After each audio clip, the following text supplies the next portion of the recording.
Chères téléspectatrices et téléspectateurs, bonjour. Je suis ravie de vous présenter la chronique fiscale de Dr Joël Traoré. Aujourd'hui, abordons la question de la solution reposant sur deux piliers, impact et défis pour les pays africains.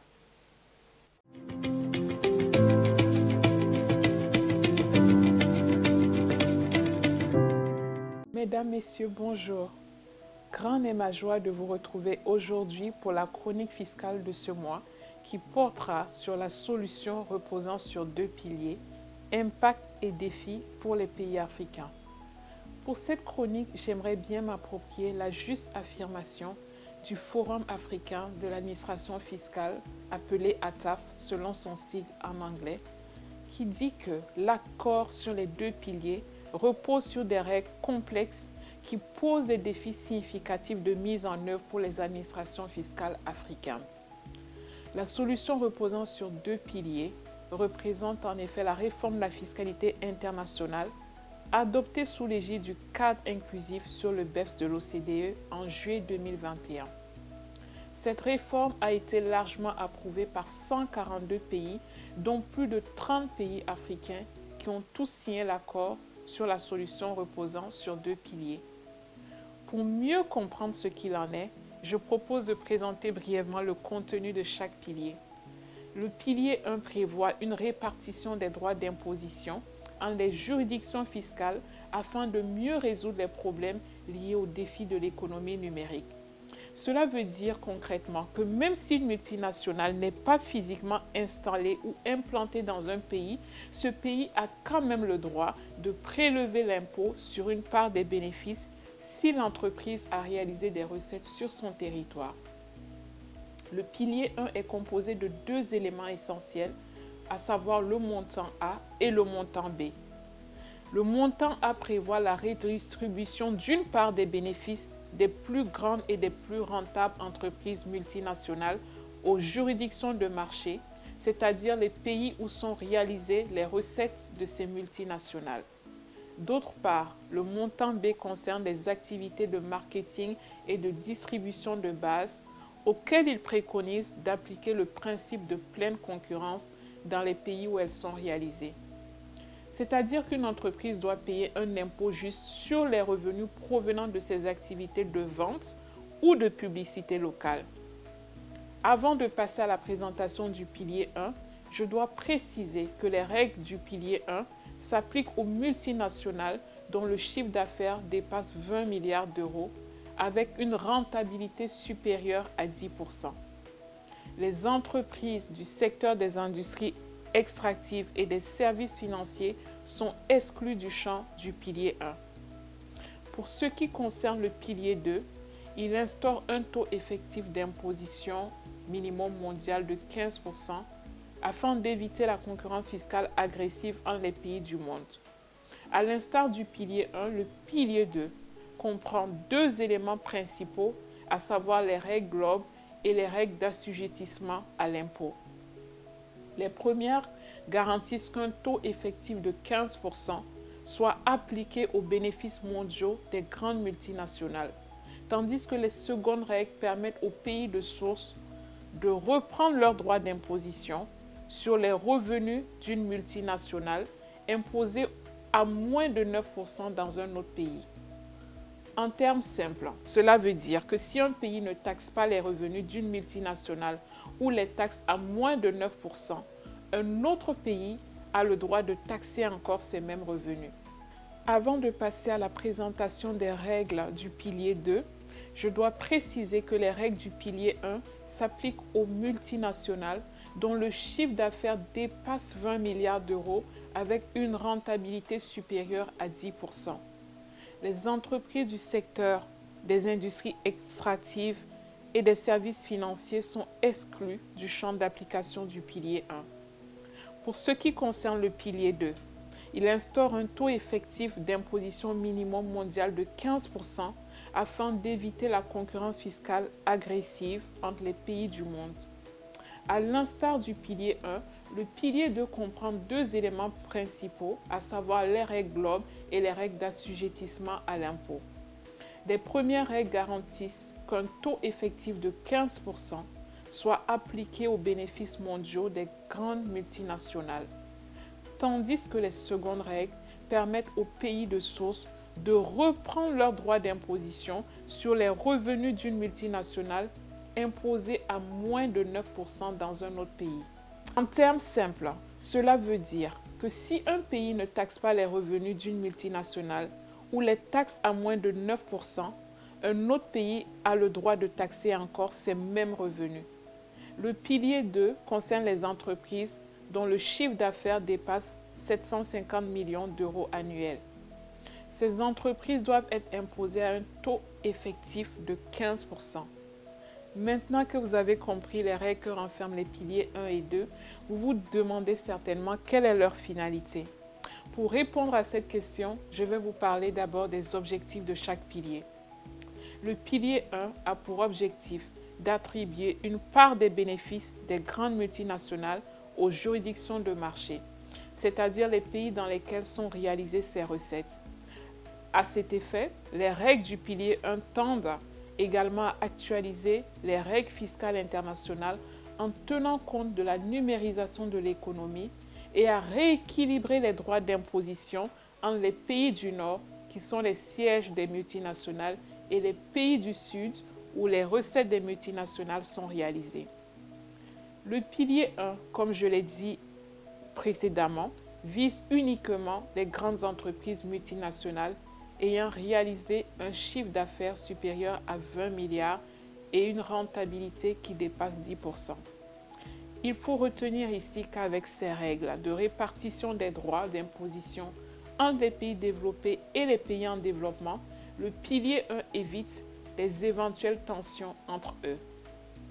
Quant au pilier 2, son objectif principal est d'instituer un taux d'imposition effectif minimum de 15% sur les profits des grandes multinationales dans le monde afin de lutter contre la concurrence fiscale agressive. Les règles du pilier 2 visent aussi à combattre les stratégies de transfert de bénéfices vers des paradis fiscaux ou des juridictions à faible fiscalité. Si tous les pays du monde appliquent un taux effectif d'imposition minimum de 15%, les multinationales n'auront plus d'intérêt à transférer artificiellement leurs bénéfices. L'institution de ce taux effectif de 15% permet de protéger leur base d'imposition contre l'érosion fiscale. Comme vous le savez déjà, chaque pilier comprend ses règles spécifiques qui visent également des objectifs différents. Étant donné que plus de 30 pays africains ont signé cet accord sur la solution reposant sur 2 piliers, les règles qu'il contient auront un impact réel sur leurs systèmes fiscaux. Pour cette raison, je pense qu'il est très important d'aborder la question cruciale des impacts potentiels des piliers 1 et 2 sur les pays africains. Retenons que ces impacts potentiels sont à la fois positifs et négatifs en ce qui concerne chaque pilier. Pour le pilier 1, j'ai retenu pour vous 2 impacts positifs. Le premier, c'est l'obtention de nouveaux droits d'imposition sur les multinationales, même sans présence physique. Avec ces droits d'imposition, les pays africains peuvent espérer augmenter leurs recettes fiscales en imposant les multinationales dont les sièges sont situés dans les pays développés. Le deuxième impact positif, c'est la possibilité de taxer les bénéfices des multinationales sur la base de la consommation de leurs services sans égard à la présence physique de ces multinationales sur leur territoire.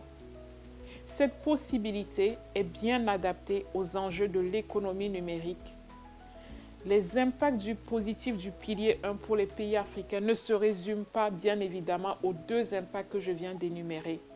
Il y en a d'autres, mais je choisis ces 2 impacts parce qu'ils touchent particulièrement les préoccupations des pays africains avec plus d'acuité. Qu'en est-il des impacts négatifs?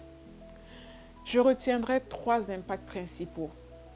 Le premier concerne les recettes fiscales que les pays africains pourraient gagner de cette réforme, qui sont très faibles à cause du seuil très élevé des multinationales soumises aux règles du pilier 1. En effet, avec la condition d'un chiffre d'affaires supérieur à 20 milliards d'euros et une rentabilité dépassant 10%, il n'y aura que très peu de multinationales exerçant en Afrique qui rempliront ces critères, ce qui réduit sensiblement l'importance des recettes fiscales espérées. Le deuxième impact négatif que je soulèverai est relatif au risque de perte de souveraineté fiscale au profit des règles fiscales du pilier 1. Cela pourrait entraîner à long terme une sorte de dépendance à ces règles et une réduction du pouvoir de décision au niveau interne. Quant au troisième impact négatif, il porte sur le défaut de capacité technique et administrative qui empêche les pays africains de mettre en œuvre efficacement les règles du pilier 1, spécialement le montant A. Cela ralentit le processus de la réforme et diffère la concrétisation des avantages du pilier 1 pour les pays africains. Relativement au pilier 2, il est pertinent de procéder selon la même logique en distinguant tout d'abord les impacts positifs de ce pilier, puis les impacts négatifs pour les pays du continent africain. Concernant les impacts positifs du pilier 2, je mentionnerai premièrement la réduction des incitations au transfert illicite de bénéfices.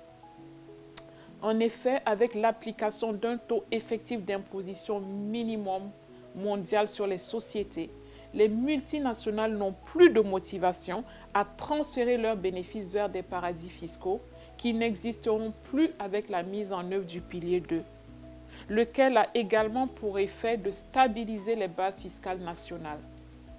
Par ailleurs, je soulèverai la possibilité pour les pays africains d'imposer localement les bénéfices sous-imposés à travers le mécanisme de l'impôt national minimum complémentaire. Cela pourrait résoudre le problème de l'imposition des bénéfices à partir des capitales occidentales où se trouvent les sièges de toutes les multinationales assujetties au pilier 2. Scrutons à présent la question des impacts négatifs du pilier 2 pour les pays africains. À ce titre, j'en ai retenu 3. Le premier impact négatif concerne les recettes fiscales limitées pour les pays africains. En effet, comme les sièges de toutes les multinationales se trouvent dans les pays développés, ce sont eux qui ont plus de possibilités de toucher l'impôt minimum. Le deuxième impact négatif est relatif à la baisse de compétitivité fiscale pour les pays africains, car ils ne pourront plus attirer les investisseurs à l'aide des régimes fiscaux incitatifs comme ils le faisaient auparavant. Les incitations fiscales deviendront inefficaces puisque dans tous les cas, ces multinationales paieront quand même l'impôt minimum. Quant au troisième impact négatif, il porte sur les coûts élevés de mise en œuvre de cette réforme. Pour mieux appréhender et appliquer les règles du pilier 2, les administrations fiscales africaines doivent pouvoir compter non seulement sur un personnel hautement qualifié et sur des équipements informatiques onéreux, mais également sur un appui technique constant, des systèmes d'information interconnectés, une coopération renforcée avec les autres juridictions fiscales, ainsi que des ressources financières durables pour soutenir ces efforts dans le temps. Faute de moyens, la plupart des administrations fiscales ne sont pas suffisamment équipées d'outils informatiques et pratiquent encore la gestion fiscale archaïque.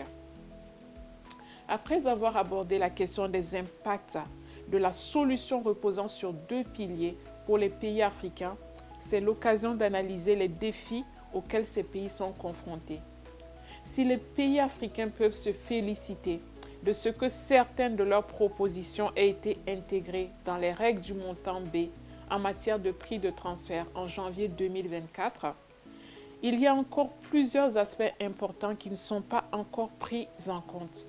C'est le défi constant que les pays en développement et les pays africains en particulier rencontrent dans ce processus d'élaboration des règles de la fiscalité internationale.